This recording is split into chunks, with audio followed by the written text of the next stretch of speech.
ನಮಸ್ತೆ ಗೆಳೆಯರೇ, ಸಮಸ್ತ ಕನ್ನಡಿಗರ ಪ್ರೀತಿ ಬಯಸುವ ನಾನು ಪೂರ್ಣಿಮಾ ಕನ್ನಡ ಜಿಜ್ಞಾಸೆ ವಾಹಿನಿಗೆ ನಮಗೆಲ್ಲರಿಗೂ ಆತ್ಮೀಯ ಸ್ವಾಗತ. ಇಂದಿನ ವಿಡಿಯೋದಲ್ಲಿ ಪ್ರತಿಯೊಂದು ಮನೆಗೆ ಅಂಟಿಸುತ್ತಿರುವ UHID ಸ್ಟಿಕ್ಕರ್ ನ ಬಗ್ಗೆ ತಿಳಿದುಕೊಳ್ಳೋಣ. UHID ಸ್ಟಿಕ್ಕರ್ ಅನ್ನು ಏಕೆ ಬಳಸುತ್ತಾರೆ, ಇದರಿಂದ ಸರ್ಕಾರಕ್ಕೆ ಹಾಗೂ ಪ್ರತಿ ಮನೆಯ ಸದಸ್ಯರಿಗೆ ಯಾವ ಪ್ರಯೋಜನಗಳು ಇವೆ ಎಂಬುದನ್ನು ತಿಳಿದುಕೊಳ್ಳೋಣ.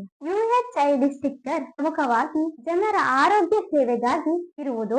ಒಂದು ಮನೆಗೆ ಒಂದು UHID ಸಂಖ್ಯೆ ನೀಡಲಾಗುವುದು. ಇದರಲ್ಲಿ ಮನೆಯ ಪ್ರತಿ ಸದಸ್ಯರ ಮಾಹಿತಿ ದಾಖಲಾಗಿರುತ್ತದೆ. ಸರ್ಕಾರದ ಯಾವುದೇ ಯೋಜನೆಗಳ ಲಾಭ ಪಡೆಯಬೇಕೆಂದರೆ UHID ಪ್ರಮುಖ ಪಾತ್ರ ವಹಿಸುತ್ತದೆ. ಪ್ರತಿಯೋರ್ವರಿಗೂ ಆರೋಗ್ಯ ಸೇವೆಗಳು ಬಹು ಸುಲಭವಾಗಿ ದೊರೆಯಲು ಈ UHID ಸಹಾಯವಾಗುತ್ತದೆ. ಸರ್ಕಾರಿ ಆರೋಗ್ಯ ಯೋಜನೆಗಳಲ್ಲಿ ಒಂದಾದ ಆಯುಷ್ಮಾನ್ ಭಾರತ್ ಯೋಜನೆಗೆ ಅರ್ಜಿ ಸಲ್ಲಿಸಲು UHID ಸಂಖ್ಯೆ ಮುಖ್ಯವಾಗಿರುತ್ತದೆ. ಸೆಪ್ಟೆಂಬರ್ 22ರ ನಂತರ ಬರುವ GST ಬದಲಾವಣೆಯಲ್ಲಿ ಇರುವ ಜೀವ ವಿಮೆ, ಆರೋಗ್ಯ ವಿಮೆಗಳ ಮೇಲೆ 0% GST ವಿಧಿಸಲು UHID ನಂಬರ್ ಬೇಕೇ ಬೇಕು.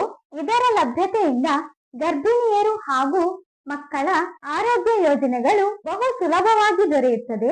ರಾಷ್ಟ್ರೀಯ ಡಿಜಿಟಲ್ ಆರೋಗ್ಯ ಪೋರ್ಟಲ್ ನಲ್ಲಿ ವೈದ್ಯರನ್ನು ಭೇಟಿಯಾಗಿ ಸಲಹೆ ಪಡೆಯಲು UHID ಬೇಕು. ಅಪಘಾತ ಅಥವಾ ತುರ್ತು ಅನಾರೋಗ್ಯದ ಸಂದರ್ಭದಲ್ಲಿ ತಕ್ಷಣ ವೈದ್ಯಕೀಯ ನೆರವು ಪಡೆಯಲು ಇದು ಸಹಾಯಕ. ಉಚಿತ ಅಥವಾ ವೈದ್ಯಕೀಯ ವೆಚ್ಚಗಳನ್ನು ಕಡಿಮೆ ಮಾಡಿ ಸಬ್ಸಿಡಿ ಆಧಾರಿತ ಚಿಕಿತ್ಸೆಗೆ ಅರ್ಜಿ ಹಾಕಲು UHID ನಂಬರ್ ಬೇಕು. ವೃದ್ಧರಿಗಾಗಿ ಇರುವ ವಿಶೇಷ ಆರೋಗ್ಯ ಚಿಕಿತ್ಸೆಗಳನ್ನು ತಕ್ಷಣ ಪಡೆಯಲು ಇದು ಸಹಾಯಕ. ವೃದ್ಧಾಪ್ಯ ವೇತನವನ್ನು ಪಡೆಯಲು ಸಹ ಇದು ಮುಖ್ಯವಾಗಿ ಬೇಕು. ಪೋಷಣ ಅಥವಾ ಪೌಷ್ಟಿಕಾಂಶತೆಯನ್ನು ಗುರುತಿಸಿ ಸರಿಯಾದ ಆಹಾರ ಯೋಜನೆಗಳನ್ನು ರೂಪಿಸಿಕೊಳ್ಳಲು ಬಳಕೆ ಮಾಡಬಹುದು. ಕುಟುಂಬದ ಪ್ರತಿಯೊಬ್ಬ ಸದಸ್ಯರ ಮಾಹಿತಿಗಳ ಗೌಪ್ಯತೆಯನ್ನು ಕಾಪಾಡಲಾಗುತ್ತದೆ. ಯಾವುದೇ ಸೇವೆಗಳ ಲಭ್ಯತೆ ಪಡೆಯಲು ತಗುಲುವ ಸಮಯ ಮತ್ತು ವೆಚ್ಚ ಉಳಿತಾಯವಾಗುತ್ತದೆ. ಪ್ರತಿಯೊಬ್ಬರಿಗೂ ಸಮಾನವಾದ ಆರೋಗ್ಯ ಸೇವೆ ದೊರೆಯಬೇಕೆಂದು ಪ್ರತಿಯೊಬ್ಬರ ಮನೆಗೆ ಈ ಸ್ಟಿಕ್ಕರ್ ಅನ್ನು ಅಂಟಿಸಲಾಗುತ್ತದೆ. ಇದರಿಂದ ದೊರೆಯುವ ಇನ್ನಿತರ ಸೌಲಭ್ಯಗಳು ಯಾವುವೆಂದರೆ ಸರ್ಕಾರಕ್ಕೆ ಪ್ರತಿ ಮನೆಯ ಪ್ರತಿಯೊಬ್ಬ ಸದಸ್ಯರ ಮಾಹಿತಿ ದೊರೆಯುತ್ತದೆ.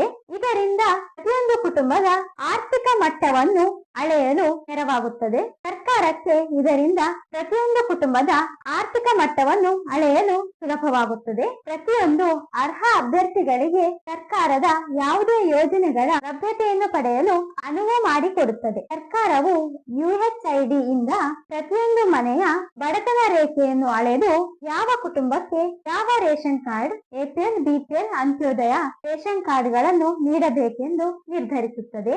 UHID ಸಂಖ್ಯೆಯು ಶೈಕ್ಷಣಿಕವಾಗಿ ಹೇಗೆ ನೆರವಾಗುತ್ತದೆ ಎಂದು ನೋಡುವುದಾದರೆ, ಮಕ್ಕಳಿಗೆ ಉತ್ತಮವಾದ ಆರೋಗ್ಯ ಸೇವೆಗಳು ದೊರೆತರೆ ನಿರಂತರವಾಗಿ ಶಾಲೆಗೆ ಹೋಗಿ ಅನಾರೋಗ್ಯದಿಂದ ಆಟದಿಂದ ಹಿಂದುಳಿಯುವುದನ್ನು ತಡೆಯುತ್ತದೆ. ಹಲವಾರು ಶಿಕ್ಷಣ ಸಂಬಂಧಿತ ನೆರವು ಯೋಜನೆಗಳು ಕುಟುಂಬದ ಗುರುತು ಮತ್ತು ಕುಟುಂಬದ ಆರ್ಥಿಕ ಸ್ಥಿತಿಯನ್ನು ಆಧರಿಸಿರುತ್ತದೆ. UHID ಮೂಲಕ ಮಾಹಿತಿ ದೊರೆತು ಯೋಜನೆಗಳ ಸೇವೆಗಳನ್ನು ಪಡೆಯಲು ಸಹಾಯಕ. ಮನೆಯ ಪ್ರತಿ ಸದಸ್ಯರ ಆರೋಗ್ಯ ಉತ್ತಮವಾಗಿದ್ದರೆ ಮಕ್ಕಳು ವಿದ್ಯಾಭ್ಯಾಸಕ್ಕೆ ಹೆಚ್ಚಿನ ಗಮನ ನೀಡಬಹುದು. ವೈದ್ಯಕೀಯ ವೆಚ್ಚಗಳನ್ನು ಕಡಿಮೆ ಮಾಡಿ ಶೈಕ್ಷಣಿಕ ವೆಚ್ಚಗಳಿಗೆ ಬಳಸಬಹುದು. ಶಿಕ್ಷಣ ಪೋರ್ಟಲ್ಗಳಲ್ಲಿ ಪೋಷಕರ ಹಾಗೂ ಮಕ್ಕಳ ಗುರುತನ್ನು ಪರಿಶೀಲಿಸಲು UHID ಅನ್ನು ಬಳಸಲಾಗುತ್ತದೆ. ಸರ್ಕಾರದಿಂದ ಉಚಿತ ಶಿಕ್ಷಣ ಪಡೆಯಲು ಇದು ಸಹಾಯಕ. ಸಾಮಾಜಿಕ ವ್ಯವಸ್ಥೆಯ ಮೇಲೆ UHID ಯಾವ ರೀತಿ ಪ್ರಭಾವ ಬೀರುತ್ತದೆ ಎಂದು ನೋಡುವುದಾದರೆ, ಸಮಾಜದಲ್ಲಿ ಪ್ರತಿಯೊಬ್ಬರಿಗೂ ಯೋಜನೆಯ ಸೇವೆ ದೊರೆತು ಸಮಾನತೆಯನ್ನು ಕಾಪಾಡುತ್ತದೆ. ನಗರ ಪ್ರದೇಶದಂತೆ ಗ್ರಾಮೀಣ ಪ್ರದೇಶಕ್ಕೂ ಸೇವೆಗಳು ದೊರೆಯುತ್ತವೆ. ತುರ್ತು ಸಂದರ್ಭದಲ್ಲಿ ತಕ್ಷಣ ಚಿಕಿತ್ಸೆ ದೊರೆಯುತ್ತದೆ. ಹಿಂದುಳಿದ ವರ್ಗದವರಿಗೂ ಸಮಾನವಾದ ಆರೋಗ್ಯ ಸೇವೆ ಲಭಿಸುತ್ತದೆ. ಈ ಎಲ್ಲಾ ಯೋಜನೆಗಳ ಲಾಭ ಪಡೆಯಲು UHID ಸ್ಟಿಕ್ಕರ್ ನಿಮ್ಮ ಮನೆಗೆ ಅಂಟಿಸಲಾಗುತ್ತದೆ. UHID ಸ್ಟಿಕ್ಕರ್ ಅಂಟಿಸುವ ವೇಳೆಯಲ್ಲಿ ಅಗತ್ಯವಿರುವ ಪ್ರಮುಖ ದಾಖಲೆಗಳು ಯಾವುವೆಂದರೆ, ಕುಟುಂಬದ ಎಲ್ಲಾ ಸದಸ್ಯರ ಗುರುತಿಗಾಗಿ ಪ್ರತಿಯೊಬ್ಬ ಸದಸ್ಯರ ಆಧಾರ್ ಕಾರ್ಡ್, ಕುಟುಂಬದ ಸದಸ್ಯರ ಪಟ್ಟಿಯನ್ನು ದೃಢಪಡಿಸಲು ಪಡಿತರ ಚೀಟಿ, ಕುಟುಂಬದ ಮುಖ್ಯಸ್ಥರ ಫೋಟೋ ಹಾಗೂ ವಿವರಗಳು, ಸಂಪರ್ಕಕ್ಕಾಗಿ ಮೊಬೈಲ್ ಸಂಖ್ಯೆಯ ಮಾಹಿತಿ ಬೇಕಾಗುತ್ತದೆ.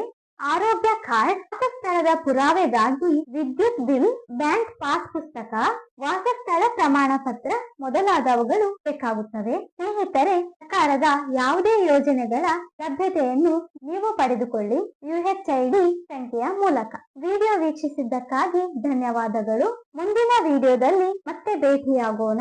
ಕಮೆಂಟ್ ಬಾಕ್ಸ್ ನಲ್ಲಿ ತಪ್ಪದೆ ನಿಮ್ಮ ಅಭಿಪ್ರಾಯ ಅನಿಸಿಕೆಗಳನ್ನು ಹಂಚಿಕೊಳ್ಳಿ. ನಿಮ್ಮ ಸ್ನೇಹಿತರಿಗೂ ರವಾನಿಸಿ.